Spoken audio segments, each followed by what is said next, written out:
Ethics புக்கில் third lesson பார்த்துட்டு இருக்கோம். இப்போ நம்ம பார்க்க போகிறது சிலப்பதிகாரம் மணிமேகலை. இந்த லெசனில் தமிழ் இலக்கியங்கள் மூலமாக நமக்கு தெரிய வரும் விழுமியங்கள் அதான் நம்ம பார்த்துட்டு இருக்கோம். யூனிட் 8ல் 50% நமக்கு வந்து இலக்கியத்திலேருந்து கொஸ்டின் வரும். இன்னொரு 50% நமக்கு வந்து ஹிஸ்ட்ரி பார்ட்லேருந்து வரும். ஹிஸ்ட்ரி பார்ட் ஏற்கனவே நம்ம பார்த்துட்டோம். ஏர்லி எஜுகேஷன் பார்த்தாச்சு, நீதி கட்சி பார்த்தாச்சு, பெரியார், அண்ணாதுரை, காமராஜர், இந்த மாதிரியான தலைவர்கள் சம்பந்தமான கண்டெல்லாம் நம்ம பார்த்துருக்கோம். சரியா? இப்போ நம்ம பார்த்துட்டு இருக்கிறது இலக்கியம். ரைட்? இலக்கியத்தில் ஏற்கனவே நம்ம பார்த்தது சங்க இலக்கியங்களுடைய விழுமைகள் பார்த்தோம், அப்புறமா திருக்குறள் பார்த்தோம். இப்போ நம்ம பார்க்க போகிறது சிலப்பதிகாரம் மணிமேகலை. இதில் என்ன தெரிய வருதுன்னு நம்ம பார்க்குறோம். இந்த சிலப்பதிகாரம் மணிமேகலை பார்த்தோம்னா இரட்டை காப்பியங்கள் என்று அழைக்கப்படுவது. இது எழுந்த காலகட்டம் பாருங்க.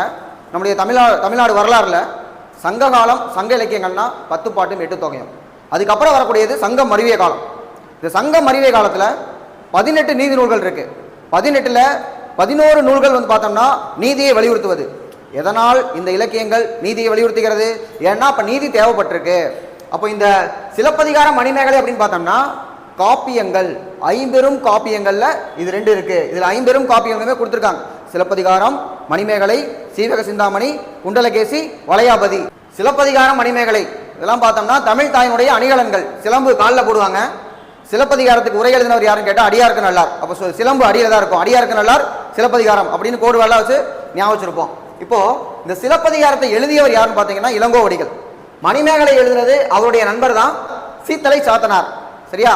அடிகள் நீரே அருளுக அப்படின்னு அவர் சொன்னதுனால இவர் எழுதினதாகவும், தண்டமில் ஆசான் அப்படின்னு சொல்லி இவர் சொல்ற சீத்தலை சாத்தனார் சொல்றாங்க.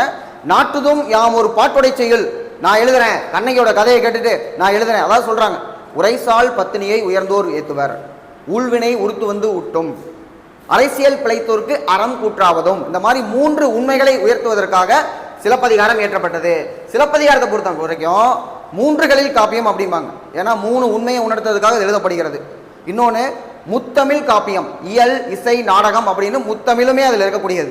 இன்னொன்று பார்த்தோம்னா மூவேந்தர்களின் காப்பியம், சேர, சோழ, பாண்டியர் 3 வேதத்தை பற்றி சொல்லுது. 3 நாடுகள், புகார் காண்டம், மதுரை காண்டம், வஞ்சி காண்டம், இந்த மாதிரி 3 வகையான பகுதிகள் தமிழ்நாட்டை மொத்தம் இணைக்கிற மாதிரி. அதனால என்ன சொல்றாங்க, தமிழ்நாட்டுக்கே இருக்கக்கூடிய ஒரு காப்பியம் அப்படிங்கிற மாதிரி நம்ம வந்து எடுத்துக்கலாம். தமிழ்நாடு அப்படிங்கிற ஒரு ஐடியாவே இவரோட தான். யாரு? இளங்கோவடிகளோடது. ரைட்டா? இந்த கதையை பாருங்க. சிலப்பதிகாரத்தை பற்றி நம்ம பார்த்தோம்னா கோவலன், கண்ணகி, மாதவி, இது ஒரு double heroine subject. Hero 2 heroine இருக்காங்க. கோவலனுக்கும் கண்ணகிக்கும் கல்யாணம் பண்ணி வைக்கிறாங்க புகார் காண்டத்தில். சரியா? ஏன்னா ஆரம்பிக்கிறதே கல்யாணத்துல தான் ஆரம்பிக்குது. இப்போ நம்ம நிறைய தமிழ் படங்கள் பார்த்தீங்கன்னா கல்யாணத்தில் முடிஞ்சு போயிடும். ஆனால் இங்கே ஆரம்பிக்கிறதே கல்யாணம். மற்ற இலக்கியங்களுமே அப்படித்தான், உறவில் ஆரம்பித்து துறவில் முடிபவை. சீவக சிந்தாமணியில் பார்த்தீங்கன்னா 8 கல்யாணம் பண்ணுவான். 8 கல்யாணம் பண்ணிட்டு கடைசியில் துறவரம் போயிடுவான். 8 கல்யாணம் பண்ணதுக்கு அப்புறம் நீ துறவரம் போனா என்ன, போகாட்டி என்ன. சரியா?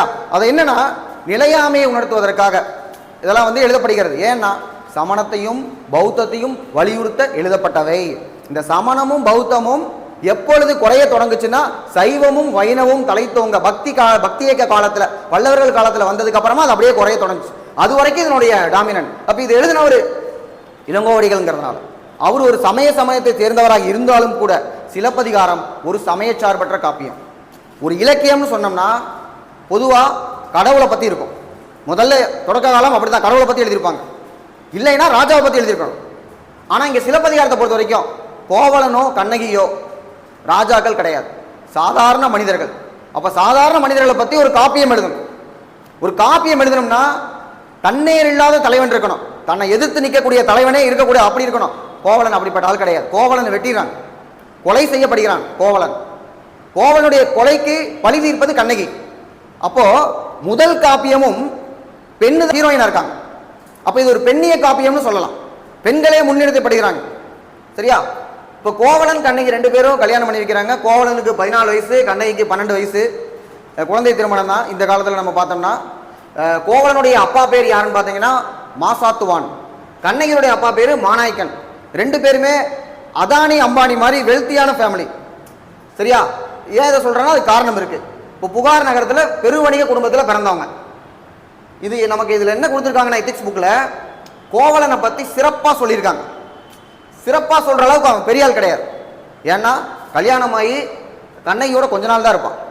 கண்ணகியை புகழ்வான் கல்யாணமான உடனே, மாசரு பொண்ணே, காசரு விரையே, உன்னைய வந்து நான் யாழில் இல்லாத இசைன்னு சொல்லுவேனா, மலையில் கிடைக்காத மாணிக்கம்னு சொல்லுவேனா, உன்னை என்ன சொல்றதே எனக்கு தெரியலையே, கண்ணகின்னு சொன்னா போதும்டா, என்ன சொல்றதுனே தெரியலையே அப்படின்னு பயங்கரமா புகழ்வான். எனக்கும் காமனுக்கும் எந்த சண்டையுமே இல்லையே, எதுக்காக அவனுடைய அம்பை கொடுத்து உன்னுடைய புருவமா வச்சிருக்கிறான், முருகன் எதுக்கு அவனுடைய வில்ல கொடுத்து உன்னோட கண்ணு விழிகளா வச்சிருக்கிறான், இந்த மாதிரி புகழ்ந்துகிட்டே இருப்பான். அதுக்கப்புறம் மாதவியிட்ட போயிடுவான். இவ்வளவு புகழ்ந்தவன் அதுக்கப்புறம் மாதவியை பார்ப்பான், அவங்களுடைய டான்ஸை பார்ப்பான். கலைக்கு அடிமை, மாதவிக்கு இல்ல கலைக்கு அடிமை, ஒரு கலைஞன் அவன். அதனால என்ன பண்ணிடுவான், கண்ணகியை விட்டுட்டு மாதவி கூட குடும்பம் நடத்துவார். சரியா? இப்படி மாதவி கூட குடும்பம் நடத்தும் பொழுது மாதவினாலதான் கோவலன் கேட்டான் அப்படின்னாலும் தப்பு, அவங்க மேல எந்த தப்புமே கிடையாது, அதை இவனே ஒத்துக்குவான். தன் தீது இல்லல் என் தீது. எப்ப அந்த கண் கெட்ட பின் சூரிய நமஸ்காரம் அப்படிம்பாங்கல்ல, கடைசியில சாகிறதுக்கு முன்னாடி அதை ஒத்துக்குவாப்ல. சரியா? கான்சன்ட்ரேஷன் பிசினஸ்ல சுத்தமா கிடையாது. இவன் பாட்டுக்கு கலைஞனா இருக்கான், கலைக்கு அடிமையா இருக்கான்னு சொல்லி பிசினஸை கண்டுக்கல, அதனால லாஸ் ஆகி போச்சு. லாஸ் ஆகி போனதுனால என்ன பண்றான், கண்ணகிட்ட வர்றான். கண்ணகி இவன் எப்ப கேட்டாலும் கழுத்துல கால் கிடக்கலாம் கழட்டி கொடுத்துருவாங்க. கடைசியில காலில் சிலம்பு தான் இருந்திருக்குது, இந்தா போ சிலம்பு எடுத்துட்டு போ, என்னமோ பண்ணு அப்படிங்கிறாங்க. அப்பதான் வந்து ஐயோ இப்படி ஒரு உத்தமியா, உன்னைய வந்து நான் வந்து கண்டுக்காமட்டனே, வா ரெண்டு பேரும் ஊரை விட்டு ஓடி போய் பொழைச்சிக்கலாம் அப்படின்னு சொல்லி அவனும் கூப்பிட, கண்ணகியும் கிளம்பி போக, இந்த சிலம்பை வச்சே நம்ம பொழைச்சிக்குவோம் அப்படின்னு சொல்லி கிளம்புறாங்க. அதனாலதான் இதுக்கு பேரு சிலப்பதிகாரம் அப்படின்னு சொல்லி வருது. சரியா? இப்படி போற கோவலனை போற வழியிலேயே கொண்டிருந்தாங்கன்னு வச்சுக்கோங்க, நமக்கு அவன் மேல இறக்கம் வந்திருக்காது, கண்ணையும் அதுக்கு பழி வாங்கி இருக்க மாட்டாங்க. சரியா? இல்ல கோவலனை பத்தி நமக்கு எதுவுமே தெரியல, கோவலன் அங்க போயிருக்கான், சிலம்பை விற்க போறான், சிலம்பு திருடன் ஒரு பட்டம் கட்டி அந்த இடத்துல கொண்டிருந்தாங்கனாலும் சரி, கோவலன் மேல நமக்கு இறக்கமே வந்திருக்காது. ஒருத்த மேல இறக்க வரணும்னா அவன் நல்லவன்னு நமக்கு சொல்லணும். அப்படி நல்லவன்னு சொல்லக்கூடிய இடம் தான் இந்த இடம். இந்த சம்பவம் நடந்தது புகார் காண்டம். ஆனா இந்த சம்பவத்தை நமக்கு சொல்றது மதுரை காண்டத்துல, அவனை கொல்றதுக்கு முன்னாடி பிளாஷ்பேக் அப்படின்னு சினிமாவில் வருது இல்லையா, தமிழ் சினிமாவில் ஊற்றி இருக்கும், 25 வருஷத்துக்கு முன்னாடி அப்படின்னு கதைய ஆரம்பிப்பாங்கல்ல, அது மாதிரி கோவலனை வந்து ஒரு பழைய நண்பர் சந்திக்கிறார். அவர் பேரு மாடல மறைவன். மாடல மறைவன் கதையை கேட்கிறாரு, இந்த மாதிரி என்னப்பா நீ எவ்வளவு நல்ல மனுஷனாச்சு அப்படின்னு கேட்கும்போது நமக்கு ஷாக் ஆகுது, கோவலன் நல்ல மனுஷனா அப்படின்னு நமக்கு ஷாக் ஆகும். ஆனா அவர் சொல்றாரு, எனக்கு தெரிஞ்சது இந்த பிறவியில நீ எந்த கெட்டதுமே பண்ணது இல்லையே, ஏண்டா கண்ணகியை விட்டுட்டு போய் மாதவியில குடும்பம் நடத்திருக்கான், அது கெட்டது தெரியலையா? ஆனா அவர் சொல்றாரு, எனக்கு தெரிஞ்சு இந்த பிறவியில் நீ எந்த கெட்டதுமே பண்ணது இல்லையே, போன பிறவியா இருக்கும் கோவலா.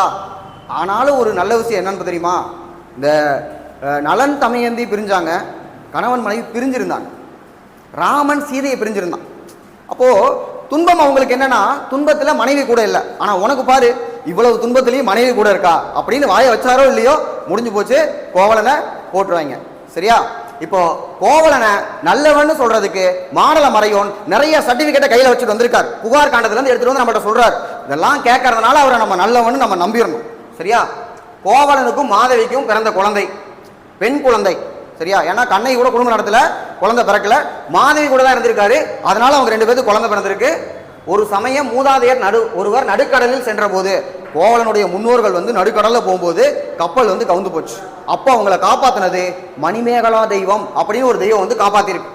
மணிப்பல்லவ தீவில் வாழும் பெண் தெய்வம் கரை சேர்த்தது, அதனால அந்த தெய்வத்தோட பேரையே பொண்ணுக்கு வச்சுட்டாங்களாம்.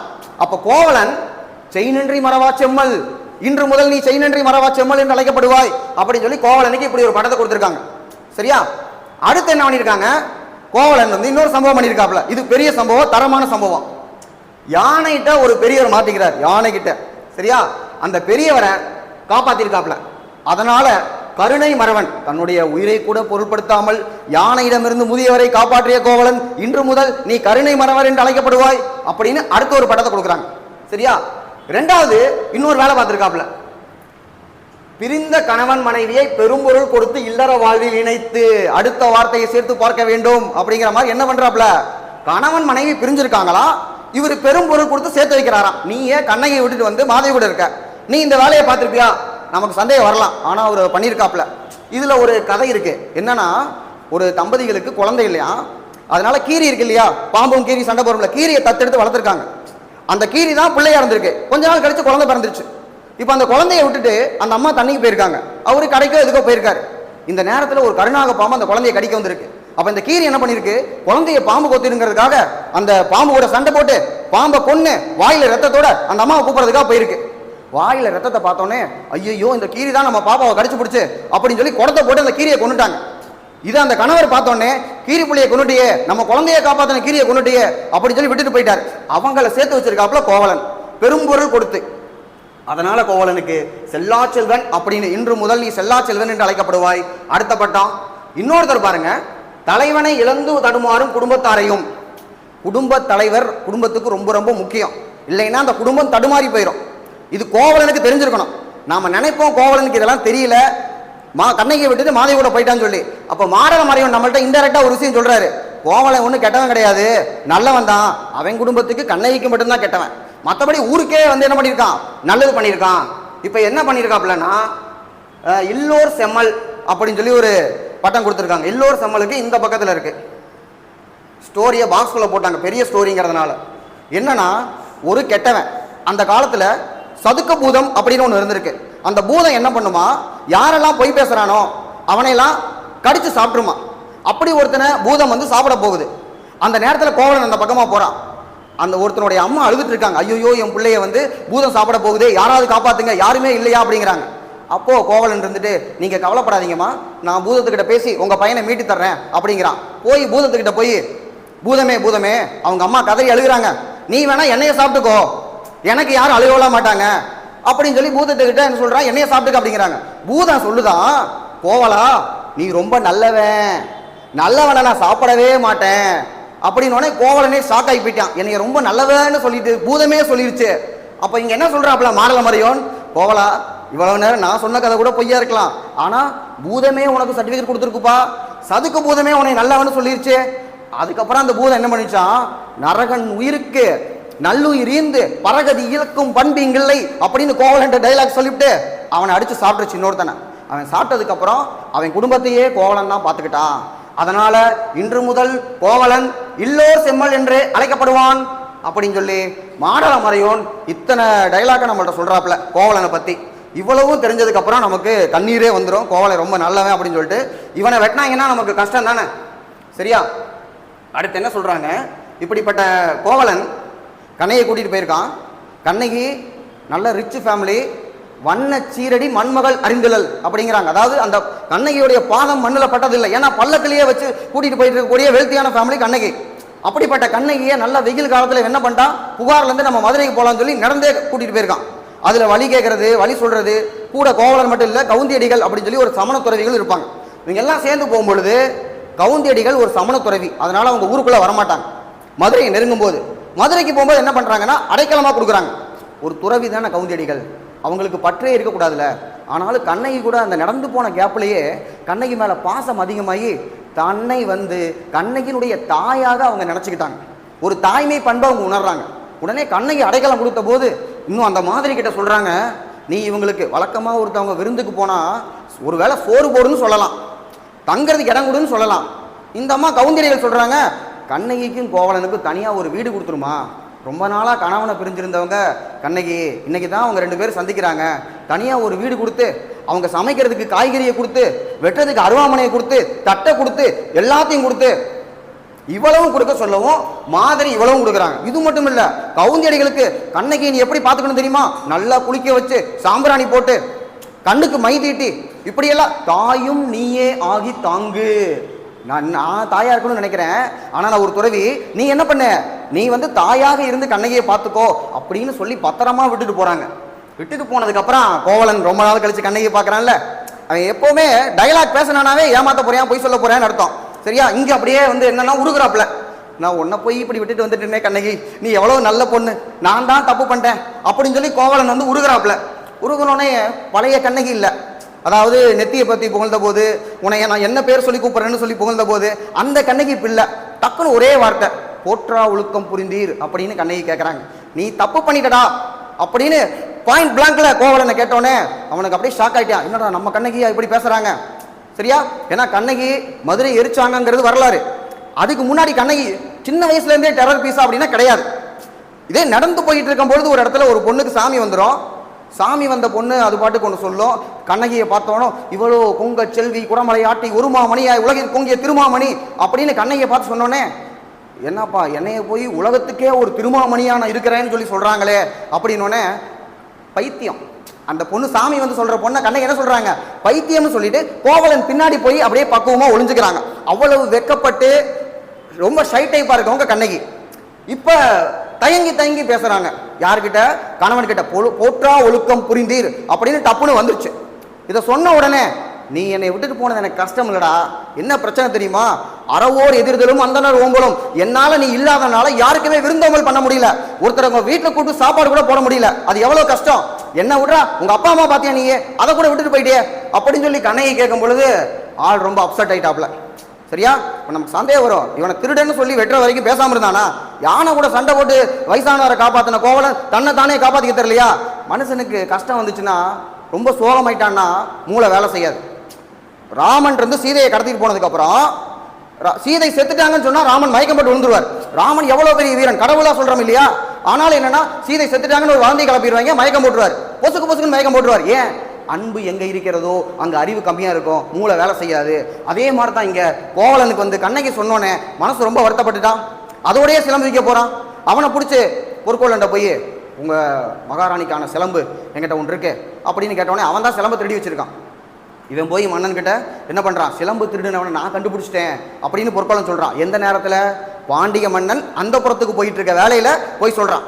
ஏன்னா பாண்டிமாதேவி தலைவலின்னு போய்கிட்டு இருக்காங்க, எப்படியாவது தன்னுடைய மனைவியினுடைய தலைவலியை சரி பண்ணணும் அப்படின்னு பாண்டிய மன்னன் துடிச்சிட்டு இருக்கான். இந்த நேரத்துல சிலம்பு கிடைச்சிருச்சு மன்னா, இதை மட்டும் நீங்க கொண்டு போய் பாண்டிமாதேவிட்ட கொடுத்தா தலைவலி சரியாயிரும், கன்வின்ஸ் பண்ணிடலாம் அப்படின்னு அவன் நினைச்சிட்டு இருக்கும் போது, போற வழியில சொன்ன உடனே என்ன பண்ணிருக்கணும், பாண்டிய மன்னன் அவனை நாளைக்கு அவைக்கு வர சொல்லு, விசாரிக்கலாம், நீதி வழங்க வேண்டியது நீதிமன்றம், அந்த புறத்துக்கு போற வழி கிடையாது அப்படின்னு சொல்லியிருக்கணும். இவன் கேட்ட உடனே அவனை கொன்னுட்டு சிலம்பு எடுத்துட்டோம் அப்படின்ட்டான். இப்போ பொற்கோளன் பேச்சை கேட்டு என்ன பண்ணிட்டாங்க, கோவலனை வெட்டிட்டாங்க. இதுதான் சம்பவம். அதுக்கப்புறம் பழி வாங்க கண்ணகி போவாங்க. இதுல கண்ணகி கோவலனை கொன்னதுக்கு அப்புறமா கவுந்தியடிகள் வடக்கிருந்து உயிர் விடுறாங்க அப்படிங்கிறாங்க. பாண்டிய மன்னனும் இறந்து போறான். இவங்க அடுத்த டாபிக் என்னன்னா, அரச நீதினு வச்சிருக்காங்க. கோவலன் கொல்லப்பட்டாரு. கோவலன் கொல்லப்பட்டதுக்கு அப்புறம், கோவலன் கொல்லப்படுறதுக்கு முன்னாடியே ஒரு செய்தி சொல்றேன் பாருங்க. கண்ணகிக்கு வீடு கொடுத்தாங்க அடைக்கலமா வீடு கொடுத்தோன்னே நல்லா சமைச்சு கணவனுக்கு பரிமாறுறதுக்காக கண்ணகி என்ன பண்றாங்க, கொஞ்சம் கையில தண்ணி எடுத்து அழகா தெளிக்கிறாங்க.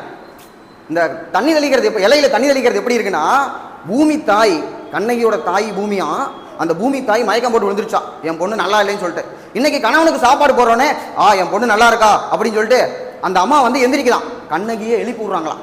அதாவது கண்ணகி இலையில தண்ணி தெளிச்சது எப்படி இருக்குன்னா, பூமி தாயை தண்ணி தெளிச்சு மன்னக மடந்தையை மயக்கொழிப்பனல் போல் அப்படின்னு சொல்லி தண்ணி தெளிக்கிறாங்களாம்.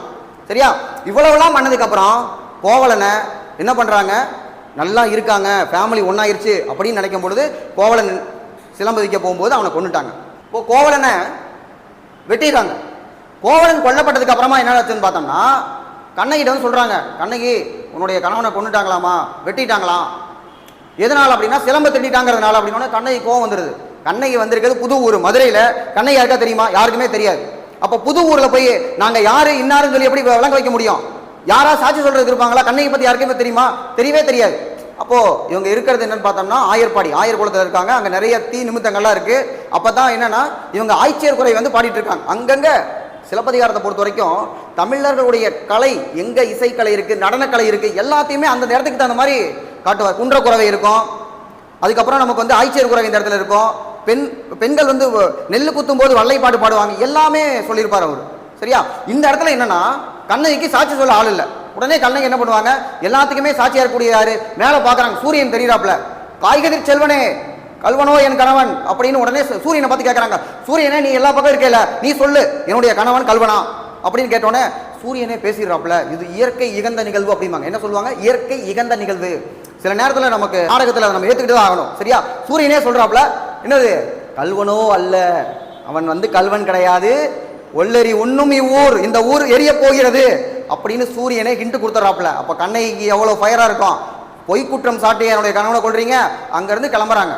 ஊர்ல அழுதுகிட்டே போறாங்க. எப்படி கண்ணகி தலையை விரிச்சு போட்டு கையில சிலம்பு வச்சுக்கிட்டு, இந்த ஊர்ல ஆண்களும் இருக்கீர்களா, பெண்களும் இருக்கீங்களா, தெய்வமும் இருக்கீர்களா, தெய்வமும் உண்டுகோல், தெய்வமும் உண்டுகோல் அப்படின்னு சொல்லி ஊரவே பழி சொல்லிட்டு போறாங்க. என்னடா ஊர் இது, என்னுடைய கணவனை பொய்க்குற்றம் சொல்லி கொண்டுட்டீங்களே அப்படின்னு கண்ணகி போகும்போதே ஊருக்காரங்க, போச்சுடா ஏதோ ஒரு பயங்கரமான பொல்லாப்பு வந்துருச்சு இந்த ஊருக்கு, இந்த ஊர் காலியாக போகுது அப்படின்னு சொல்லி மதுரையில் எல்லாருமே முடிவு பண்ணிட்டாங்க.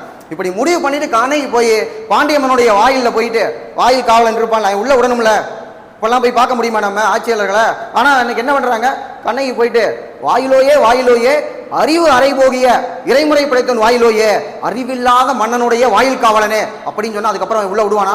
ஆனால் விட்டுருக்கான். போய் மன்னன்ட்ட போய் யாரடா பார்த்தா என்னடா அப்படின்னு கேட்டால் யாரையெல்லாம் இல்லையோ அவங்கள இவ வந்து துர்காதேவி மாதிரியும் தெரியல, காளி மாதிரியும் தெரியல, யாருன்னே கண்டு பேரை மறந்துட்டான். கண்ணகிங்கிற பேரை மறந்துட்டான். சரியா? அங்கே போயிட்டு என்னன்னா அது வந்திருக்கிறது யாருன்னே தெரியலைங்க அப்படிங்கிறான். சரி வர சொல்லு, நானே பார்த்துக்கிறேன் அப்படின்னு சொல்லும்போது அவரு உள்ளே வந்தோடனே கண்ணகி கையில் சிலம்பு வச்சுருக்காங்க. கொஞ்ச நேரத்துக்கு முன்னாடி தான் நீ தண்டனை கொடுத்துருக்க, மரண தண்டனை, ஒருத்தனை வெட்டியிருக்காங்க. சிலம்பை பார்த்தோன்னே கண்டுபிடிச்சிருக்கணும்ல. கண்ணகி இவர் என்ன சொல்கிறாப்புல, பாண்டிய மன்னன் நீர்வார் கண்ணை எம்முன் வந்தோய் யாரோடையோ நீ மடக்கொடியோய் அழுதுகிட்டே என் முன்னாடி வந்திருக்கியம்மா, யாருமா நீ அப்படின்னோடனே கண்ணகிக்கு சுருன்னு கோவருது. இதே நம்மக்கிட்ட நம்ம யாருன்னு கேட்டால் நம்ம என்ன சொல்லுவோம்?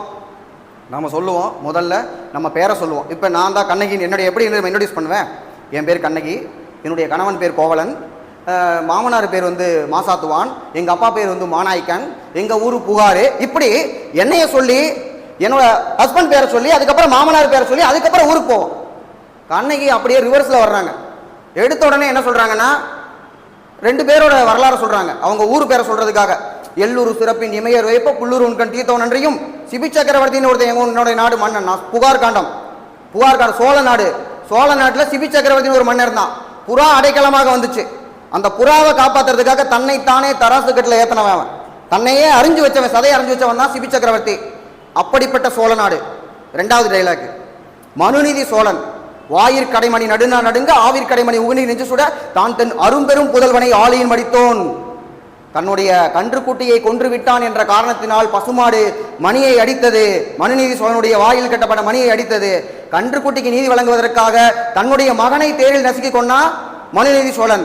இந்த மாதிரியான சோழ நாடு. இந்த நாட்டில் இருக்கக்கூடிய அந்த சோழ நாட்டில் இருக்கக்கூடிய மாசாத்துவான் அப்படின்னு ஒரு பெரு வணிகனுடைய மகனை ஆகி வாழ்தல் வேண்டி நின்னகர், வாழ்றதுக்காக ஒன் நகர் வந்த கோவலன் மனைவி கண்ணகி அப்படின்னு கடைசியா சொல்றாங்க. இவனுக்கு என்ன ஹிண்ட் தட்டியிருக்கணும்? மாசாத்துவான் மகன் சொன்ன உடனே இவனுக்கு பொறி தட்டியிருக்கணும். மாசாத்துவான் மகனையா நம்ம கொண்டுட்டோம் அப்படின்னு சொல்லி. அப்படி என்னங்க ஆச்சரியம் அப்படின்னு கேட்டா, இன்னைக்கு ஒருத்தர் மேல நீங்க திருட்டு குற்ற சுற்ற சுமத்துறீங்கன்னு வச்சுக்கோங்க. அவரு போயிட்டு நீ திருநைன்னு கேட்டு தண்டிச்சுட்டாங்க. அதுக்கப்புறம் யாராவது போயிட்டு என்னடா அம்பானி பையனா அதானி பையனா அவரா திருடிட்டாரு அப்படின்னா உங்களுக்கு ஷாக் ஆகும்ல, அவங்கள்ட்ட இல்லாத சொத்தா அப்படின்னு தோணும்ல. அதே மாதிரி தான் கோவலனுடைய அப்பா அன்னைக்கு பெரு வணிகர். பாண்டிய மன்னன் வந்து என்ன வேலை, உன்னுடைய கிங்கத்தை நான் விலைக்கு வாங்க முடியுமா அப்படின்னு கேட்கிற அளவுக்கு அவ்வளவு பெரிய செழிப்பான குடும்பம். அந்த குடும்பத்தில் ஒருத்தனை கொண்டுட்டோம் அப்படின்னா இவனுக்கு வந்து என்ன ஆயிருக்கணும்? டக்குன்னு பதறி இருக்கணும். இவன் கேட்கறான், கல்வனை கோரல் கடுங்கோல் என்று திருடனை கொள்றது தப்பு இல்லையம்மா, வெண்கொற்ற குடைகான் இங்க பாரு, நான் செங்கோடெல்லாம் வச்சிருக்கேன், குடையெல்லாம் வச்சிருக்கேன், நான் மன்னன்மா, அப்படித்தான் தண்டனை கொடுப்பேன், திருடிட்டாமா. யாரா திருடன்? இந்த அம்மா கோவம் வருது. என்ன சொல்றாங்க? தேரா மண்ணா அப்படிங்கிறாங்க. நீ எல்லாம் தேரவே மாட்ட, உனக்கு எவ்வளவு சொன்னாலும் புரியல, தேரா மண்ணா அப்படிங்கிறாங்க. என்னோட கால் சிலம்புல இருக்கிறது மாணிக்கம்டா, நீ கொற்கை நாடு நற்றிரம் படரா கொற்கை வேந்தே அப்படின்னு அவனுக்கு ஏன் அந்த ஹிண்ட கொடுக்குறாங்க? ஏன்னா நீ வந்து முத்துக்கு தான் தலைவன், உன் சிலம்புக்குள்ள முத்து தான் இருக்கும். பாண்டிய நாடு முத்து தான் இருக்கும். என்னுடைய கால் சிலம்புல மாணிக்கம் இருக்கு, மாணிக்கத்தை வாங்குற அளவுக்கு உனக்கு வசதி இருக்கா? திருப்பி கேட்கறாங்க இவங்க. அப்போ அப்படியாமா உன் சிலம்பை கொண்டா அப்படின்னு சிலம்பை போட்டு உடைக்கிறான். இவங்க காலில் வச்சிருந்த சிலம்பு உடைக்கல, நீ எடுத்து வச்சிருக்கீல, கோவலன் திருடிட்டான் உன்னுடைய மனைவின்னு சொல்லி ஒரு மனைவியோட சிலம்புன்னு எடுத்து வச்சிருக்கீல, அதை கொண்டா. எடுத்து அதை உடைச்சோடனே அவன் மேலே மாணிக்கம் தெரிக்குது. மாணிக்கம் தெரிச்சோடனே முடிவு பண்ணிட்டான், போச்சு. பொன்சை கொல்லன் தன் சொல் கேட்ட யானோ அரசன். ஒரு பொற்கொலனோட பேச்சை கேட்டு அந்த புறத்துக்கு போற வழியே நீதி வழங்கினே நான் அரசனா? யானோ அரசன், யானே கல்வன். இங்க பாருங்க, இங்க ஓன்னு இழுக்கிறாப்ல, யானோ அரசன் யானே கல்வன். எப்படி இருந்திருக்கும் அந்த சீனு? ஏன்னா தனக்கு தானே அவன் நீ மரண தண்டனை வழங்கணும். அவன் நல்லவன் நம்ம சொல்லுவான், தனக்கு தானே மரண தண்டனை கொடுத்து அங்கேயே செத்து போயிட்டான். சொல்ல வச்சது யாரு? கண்ணகி. எடுத்தோடனே சொன்னாங்கல்ல, கண்ணுக்குட்டிக்கு கண்ணுக்குட்டி, சிபி சக்கரவர்த்தி புறாவுக்காக தான் உடம்பு கொடுத்தவன், ரத்தத்துக்கு ரத்தம் பழிக்கு பழி, என் கணவனை கொண்டே இல்லை, நீ செத்துரு. சரியா? அப்ப அவங்க கேட்டதுனால என்ன பண்றாங்க? யானோ அரசன் யானே கல்வன், கெடுக என் ஆயுள், என்னுடைய ஆயுள் கெட்டு போகட்டும். மண்பதை காக்கும் தென்புலக்காவல் என் முதல் பிழைத்தது, என் முதல் பிழைத்தது. மண்பதைனா சமுதாயம், இந்த சமுதாயத்தையே காக்க வேண்டிய பாண்டிய நாடு என் முன்னாடி நான் என்னால கெட்டு போச்சு. என்னுடைய உயிரை கொடுத்து அந்த வளைந்த செங்கோலை நான் நிமிர்த்த வேண்டும் அப்படின்னு அப்படியே செத்துட்டான். இவன் செத்த உடனே பக்கத்தில் பாண்டிமாதேவி, அந்த அம்மாவுக்கு தலைவலிங்கிறதுனால தான் சிலம்ப கொண்டு வர சொன்னேன், அவங்களுக்கு குற்ற உணர்ச்சி கில்ட்டி ஆயிடும், நம்மனால கணவன் செத்துட்டானே அப்படின்னு சொல்லிட்டு உடனே என்னன்னா, கணவனை இழந்தோருக்கு காட்டுவதில் கணவன் இல்லாதவனுக்கு எதை காட்டி நீ ஆறுதல் சொல்ல முடியும்? வேற எதை இழந்தாலும் சரி, ஏமா இது இருக்கு அப்படின்னு சொல்லலாம். கணவன் இறந்துட்டானா யாரை காட்டி எதை காட்டி நீங்க ஆறுதல் சொல்ல முடியும்? கணவனை இழந்தோருக்கு காட்டுவது இல்லை என்று இணையடி தொழுது அப்படியே செத்துட்டாங்க. 2 உயிர் போயிருச்சு, 1 உயிருக்கு. கண்ணகிக்கு கோவம் அடங்கல. அப்பையும் விடமாட்டேன், மதுரையை மொத்தமான எரிச்சே தீர்வேன் அப்படின்னு கண்ணகி என்ன பண்றாங்க? தீயை கூப்பிட்டு ஏவி விடுறாங்க. எல்லாத்தையும் மொத்தமா முடிச்சுடு, 2 பேரை நான் காலி பண்ணிட்டேன், பாண்டிய மன்னனும் காலி, பாண்டிமாதேவியும் காலி. எல்லாம் வேடிக்கை பார்த்துட்டு இருந்தாங்க பாரு, மதுரையை சுத்தி ஒருத்தம் கூட இருக்கக்கூடாது, மதுரையை மொத்தமா எரிச்சு விடு அப்படின்னு சொல்லி கண்ணகி வந்து தீ காணிடுறாங்க. ஆனா அப்போ ஒரு கட்டளை விடுறாங்களாம், நல்லவங்களை எல்லாம் விட்டுரு அப்படிங்கிறாங்க. அப்ப இருந்து இந்த ஆடி மாசம் ஆடி வெள்ளி அப்படிங்கிறது தமிழ்நாட்டில் எழுந்ததாக சொல்லப்படுகிறது. என்னன்னா அம்மன் கோவில்ல அம்மன் வழிபாடு கண்ணையுடன் தொடர்படுத்தப்படுகிறது. ஆடி மாசம் கண்ணையுடன் தொடர்படுத்தப்படுகிறது. ஆடி வெள்ளி கண்ணையுடன் தொடர்படுத்தப்படுகிறது. பெண்கள் சிலம்பு காலில் தங்கத்தில் அணியாமல் இருக்கிறது கண்ணையுடன் தொடர்படுத்தப்படுது. இப்ப யாரும் தங்கத்துல போட மாட்டாங்க, வெள்ளியில தான் போடுவாங்க. அது கண்ணையிட்டு இருந்து வரதுங்கிறாங்க. ஏன்னா சிலம்புனால தான் வாழ்க்கையே போச்சு. அப்போ இன்னொரு என்ன சொல்றாங்கன்னா, அம்மன் கோவில் திருவிழா போது தீ மிதிப்பது. தீ மிதிக்கும் போது என்ன கான்செப்ட்? தீ மேல நடந்து போவேன், ஆனா கால் எண்ணெய் சுடக்கூடாது. அப்போ கண்ணகி உத்தரவு போடுறாங்கல்ல, மதுரை முழுசா எரியுது, நல்லவங்க எல்லாம் அது மேல நடந்து போறாங்க. அப்போ தீ மேல நடந்து போனா அவங்க நல்லவங்க அப்படின்னு ஒண்ணு அன்னையிலிருந்து ஒரு வழக்கமா இருந்திருக்கு. சரியா? இன்னொரு விஷயம் ஞாபகம் வச்சுக்கோங்க, அன்றைக்கு எரிந்த மதுரை இன்றைக்கும் இருக்கிறது. அன்னைக்கு இருந்த புகார் மணிமேகலையில சொல்லிட்டாங்க, புகார் காண்டம் கடல் போலால் அழிந்து விட்டது. வஞ்சி எங்க இருக்குன்னே நமக்கு இப்ப தெரியாது. அழிந்த மதுரை இருக்கிறது. அன்னைக்கு இருந்ததாக சொல்லப்படக்கூடிய நகரங்கள் அழிந்து போயிருச்சு. இதுல சொன்ன புகார் காண்டம், மதுரை காண்டம், வஞ்சி காண்டம் 3 காண்டங்கள்ல. சரியா? இதுல என்னன்னா, கண்ணகி பிறந்தது, கண்ணகி கல்யாணம் பண்ணது, கோவலன் கூட இருந்தது, கோவலன் விட்டுட்டு போய் மாதேவி, இதெல்லாமே புகார் காண்டம். நமக்கு யூனிட் 8ல ஒரு கேள்வி கேட்டிருப்பாங்க, மருங்கு வண்டு சிறந்தார்ப்ப மணிப்பூவடை அது போட்டு கருங்கையில் கண் விழுத்து ஒழுகி நடந்தாய் வாழி காவேரி. கோவலனும் மாதவியும் டூயட் பாடிட்டு இருக்காங்க. 2 பேரும் பாத்தி பாத்தி பாட்டு. அந்த பாட்டில் தான் ட்விஸ்ட் என்னன்னா, காவிரியை பற்றி நம்ம மாதவி வந்து பாடுறாங்க. காவிரியை பெண்ணை பார்த்து, காவிரி பெண்ணே நீ எவ்வளோ அழகா இருக்க. காவிரினா நம்மளுடைய காவிரி ஆறு. சரியா? நடந்தாய் வாழி காவிரின்னு ஒரு திட்டம் தமிழ்நாட்டில் இருக்கு. நம்முடைய பொன்னியின் செல்வன்லையுமே தொடக்கத்தில் நடந்தாய் வாழி காவிரி பாடல் வரும். அது எங்க இருக்குன்னா சிலப்பதிகாரத்தில் இருக்கு. சரியா? நடந்தாய் வாழி காவிரியை யாரு பாடுறான்னு பார்த்தோம்னா மாதவி. காவிரியை பார்த்து, புதுசா வெள்ளம் வந்துட்டு இருக்கு, இந்த புது வெள்ளம் வரும்பொழுது அங்க இருக்க செடியில இருக்கக்கூடிய பூக்களை எல்லாம் அடிச்சு மேலே போட்டு அப்படியே தண்ணியே தெரியாத அளவுக்கு மலரா மிதந்து போகுது. இது எப்படி இருக்குன்னா, ஒரு பெண் புதுசா ஒரு ட்ரெஸ் போட்டுட்டு போற மாதிரி இருக்கு. அந்த புது ட்ரெஸ்ல இடையில கண்ணை முழிச்சு முழிச்சு பாக்குறாங்களாம். மீன்கள் துள்ளி துள்ளி குதிச்சுக்கிட்டு இருக்காங்க காவிரி ஆத்துல. அது என்னன்னா, கருங்கையில் கண் விழித்து ஒழுகி நடந்தாய் வாழி காவேரி அப்படின்னு அழகா மாதவி பாடுறாங்க. அடுத்த வார்த்தையை சேர்த்து பார்க்க வேண்டும், மாதவி அதோட நிறுத்தி இருந்திருக்கலாம். அடுத்து சொன்னாங்க, நடந்த எல்லாம் நின் கணவன் திருந்து செங்கோல் வளையாமை அறிந்தேன் வாழி காவேரி. நீ இவ்வளவு அழகா இருக்கிறதுக்கும் இப்படி நீ இருக்கிறதுக்கு என்ன காரணம் தெரியுமா? உன்னுடைய கணவனான சோழ மன்னன், காவிரியினுடைய கணவன் யாரா? சோழ மன்னனா. அவன் ரொம்ப நல்லவன், அதனாலதான் நீ இப்படி இருக்க அப்படின்னு கோவலனுக்கு. ஏப்பா, அடுத்தவ அவனுடைய காவிரி பெண்ணுடைய கணவன் நல்லவன், அப்ப நான் யாரு அப்படின்னு கோவலனுக்கு கோவம் வந்துருச்சு. இந்த கோவத்துலதான் தலைவர் வந்து கோவிச்சுட்டு கண்ணகிட்ட போறாப்புல, வாமான்னு கூட்டிட்டு மதுரைக்கு வர்றாப்புல. டெத்துக்கு காரணமாக இந்த சண்டை அமைஞ்சு. இது காணல் வரி பாடல், மருங்கு வண்டு சிறந்தார்ப்ப மணிப்பூ அடை அது பொறுத்து அப்படிங்கிறது. சரியா? இப்ப இதுல இப்படியெல்லாம் புகார் நகர் இருக்கு.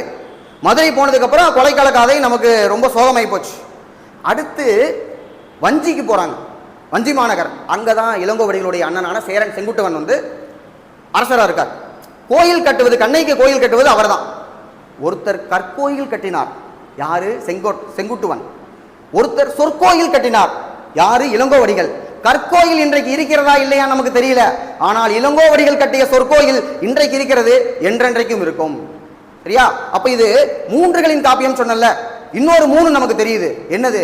புகார் காண்டத்தில் தெரிவது இன்பச்சுவை, மதுரை காண்டத்தில் தெரிவது அவலச்சுவை, வஞ்சி காண்டத்தில் தெரிவது வீரச்சுவை. எப்படி வீரச்சுவை?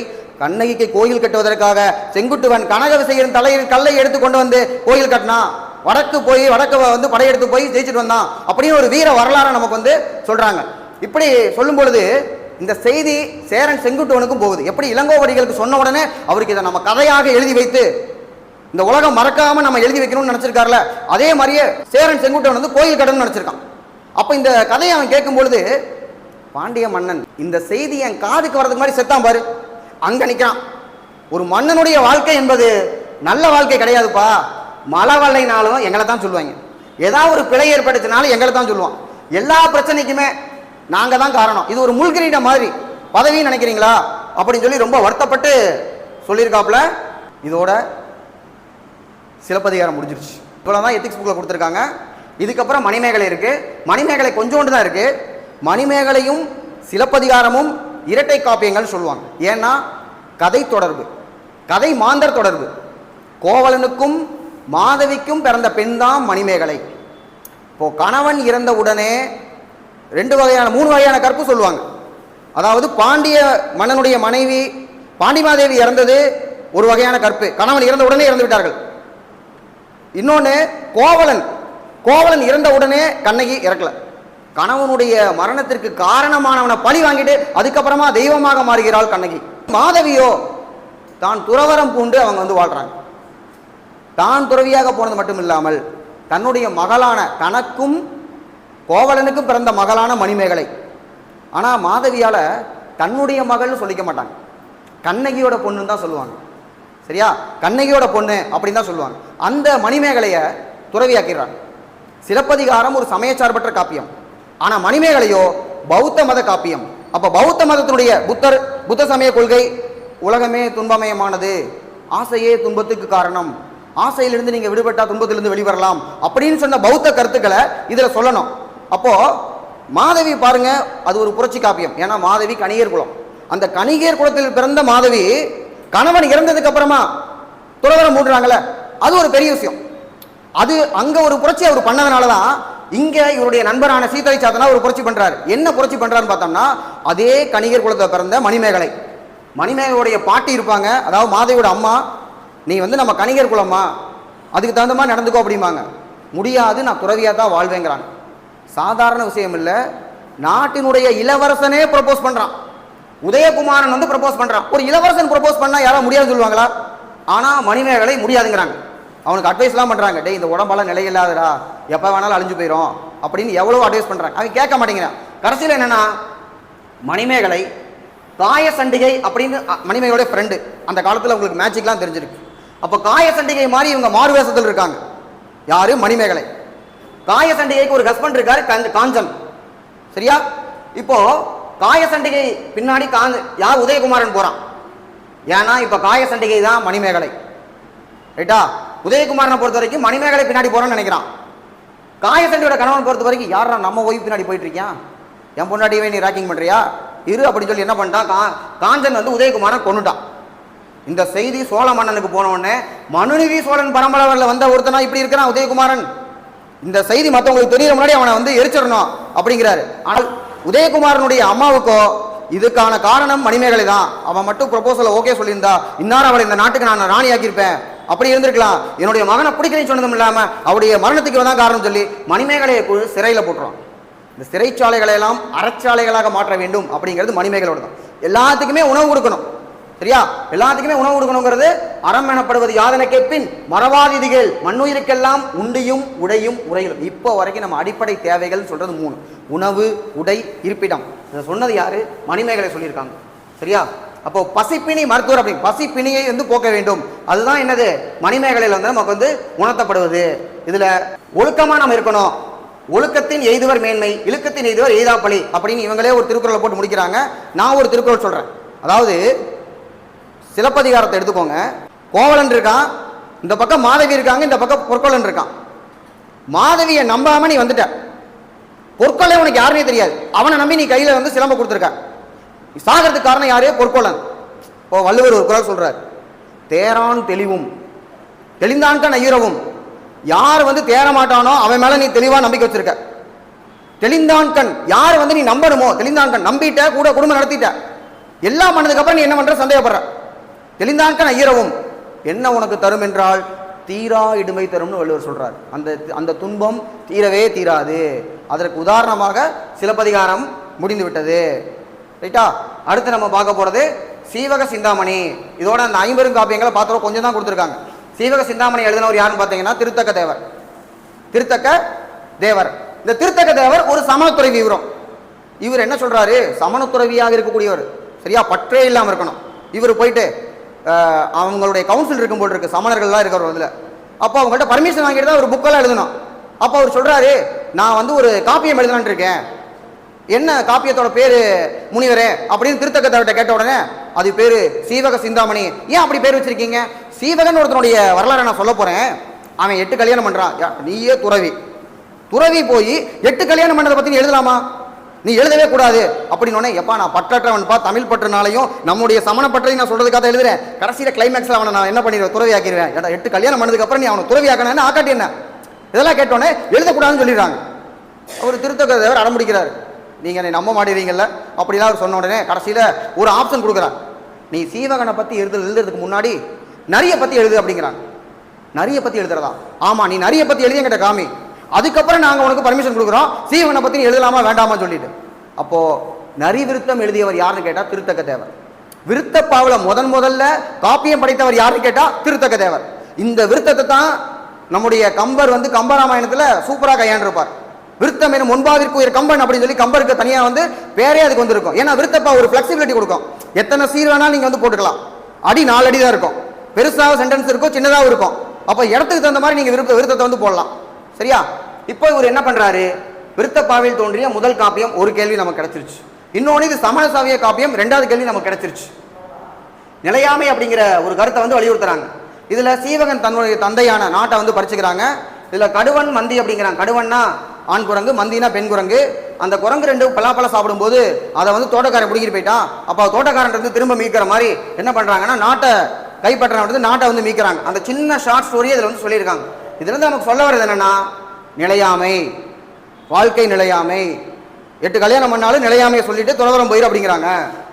அடுத்தாப்புல வளையாபதி குண்டலகேசி இருக்கு. வளையாபதிக்கு யார் எழுதுனான்னு தெரியல. குண்டலகேசிக்கு நாத குத்தனார். வளையாபதினா குண்டலகேசினா காதுல போற குண்டலம், காது குத்துவாங்கல்ல, அப்ப காது குத்தனார் நாத குத்தனார் அப்படின்னு சொல்லி நம்ம ஞாபகம் வச்சுக்கணும். வளையாபதிக்கு ஆள் தெரியல. பொய் கூறாதீர், புறங்கூதாரு, யாரையும் புகழ்ந்து பேசாதீர், இந்த மாதிரி ஒரு ஷார்ட்டா அவங்க முடிச்சுட்டாங்க. கல்வருடன் நட்பு கொள்ளாதீர், களவு கொள்ளாதீர், இதெல்லாமே சொல்றது வளையாபதியில. இதுல நமக்கு ஒரு ப்ரீவியஸ் இயர் கொஸ்டின் இருக்கு. குண்டலகேசியில கேட்டது என்ன சொல்றாங்கன்னா, தாயாருடைய வயிற்றில் கருவாகி இருந்த நிலை முதற்கொண்டு பருவங்கள் பலவற்றை கடந்து மூப்படைகிறோம். குழந்தையா இருந்தோம், இப்ப நம்ம குழந்தையா இல்ல. அதுக்கப்புறம் கொஞ்சம் ஒரு 10 வயசு 15 வயசுக்கு வந்தோம். அதுக்கப்புறமா நம்ம ஒரு 20 வயசுக்கு வந்தோம். அப்புறம் ஒரு 40 வயசு, அந்த மாதிரி வயசாக ஒரு ஸ்டேஜை தாண்டி போயிட்டே இருக்கோம்ல. அப்போ நாளும் நாள் நாம் சாகிறோம் அப்படிங்கிறார். பாலையாம் தன்மை செத்தும் பாலனாம் தன்மை செத்தும் காளையாம் தன்மை செத்தும் காமுறும் இளமை செத்தும் நாளும் நாள் சாகின்றோமால் நமக்கு நாம் அழாதது என்னோ. 10 வருஷத்துக்கு முன்னாடி இருந்த நீ இன்னைக்கு இல்லையில, அப்ப ஏன் நீ உனக்காக அழுகல? அழுதுகிட்டு தான் இருக்கும். காலேஜ் படிக்கும் போது நம்ம எல்லாமே ஒரு மாதிரி இருக்கும். ஸ்கூல் படிக்கும் போது எப்படா இந்த ஸ்கூல் முடியும்னு இருக்கும். இப்போ நம்ம வேலைக்கு போகும்போது என்ன வேலைக்கு போலியான்னு கேட்கும்போது பேசாம நம்ம ஸ்கூல்லே இருந்திருக்கலாம் அப்படின்னு நமக்கு தோணும்ல. அதை உணர்வுபூர்வமா குண்டலகேசியினுடைய ஆசிரியரான நாதகுத்தனார் சொல்லியிருக்காரு. அதனால இதை டிஎன்பிஎஸ்சி கரெக்டாக கேப்சர் பண்ணி ப்ரீவியஸ் இயர் கொஸ்டின்ல நமக்கு போட்டு விட்டாங்க. சரியா? இன்னும் மீதி என்ன இருக்கு அப்படின்னு பாத்தீங்கன்னா கம்பராமாயணம் இருக்கு. கேட்டா கம்பராமாயணமும் மகாபாரதமும் இது இதிகாசங்கள் வரக்கூடியது.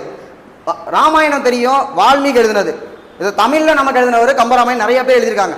ராமாயணம் மகாபாரதம் நிறைய பேர் எழுதியிருப்பாங்க. ஆனா நமக்கு சிறப்பா இருக்கக்கூடியது யாருன்னு பார்த்தோம்னா கம்பராமாயணம். சோழர் காலத்துல எழுதுறாரு. ஒரு பெரிய எம்பையர் இருக்கணும், அந்த எம்பையர் ஸ்டேபிளா இருக்கணும், அப்பதான் பெரிய பெரிய காப்பியம்லாம் படிக்க முடியும். கம்பராமாயணம் மாதிரி ஒரு மிகப்பெரிய நூல் எழுதணும்னா பல வருஷங்கள் நாட்டில் அமைதி நிலவணும், அப்பதான் எழுத முடியும். ரைட்டா? அப்ப இப்பெல்லாம் எழுதுறது கஷ்டமான விஷயம் தான். ரைட்? இதுல என்னன்னா கம்பருடைய மகன் இளவரசியை லவ் பண்ணதுனால கொண்டுட்டாங்க. அப்ப கம்பருக்கு புத்திர சோகம் இருக்கு. அப்ப கம்பர் தன்னுடைய மகனை இழந்த சோகம், எங்கெல்லாம் கம்பர் இழப்பை பத்தி எழுதுகிறாரோ அங்கெல்லாம் அந்த சோகம் வெளிப்படும். ஒரு படைப்பாளினுடைய உளவியல் வெளிப்படும். இங்க நிறைய இடத்துல வெளிப்படும். பாஷா படத்துல டயலாக் பேசியிருப்போம். அதாவது மகனை விட்டு கொடுக்காத அம்மா, தங்கச்சியை விட்டு கொடுக்காத அண்ணன், அண்ணனை விட்டு கொடுக்காத தங்கச்சி, இந்த குடும்பத்தை பார்த்தோன்னே எனக்கு பிடிச்சி போச்சு, நான் கல்யாணம் பண்ணி வச்சிடறேன் அப்படின்னு சொல்லுவார் இல்லையா? அந்த மாதிரி தந்தை சொல் தவறாமல் அரச பதவியை துறந்து காட்டுக்கு செல்லும் ராமன், முறை தவறி கிடைத்த அரச பதவியை ஏற்றுக்கொள்ள மறுத்துவிடும் பரதன், நட்பிற்காக உயிரையும் துறப்பேன் என்று சொல்லும் குகன், விருந்தோம்பலுக்கு இலக்கணமாக திகழும் சபரி, பிரிவினும் பெருங்கோடு சுடுமா என கேட்ட கணவனை தொடரும் சீதை.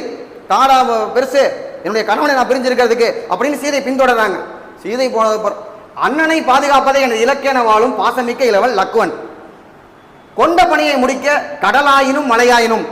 சீதையை காண போயிட்டாங்க, யாரா தேர்றது அப்படின்னு பார்க்கும் பொழுது எல்லாத்துக்கும் வந்த பெஸ்ட் ஆப்ஷன் யாருன்னா அனுமர்.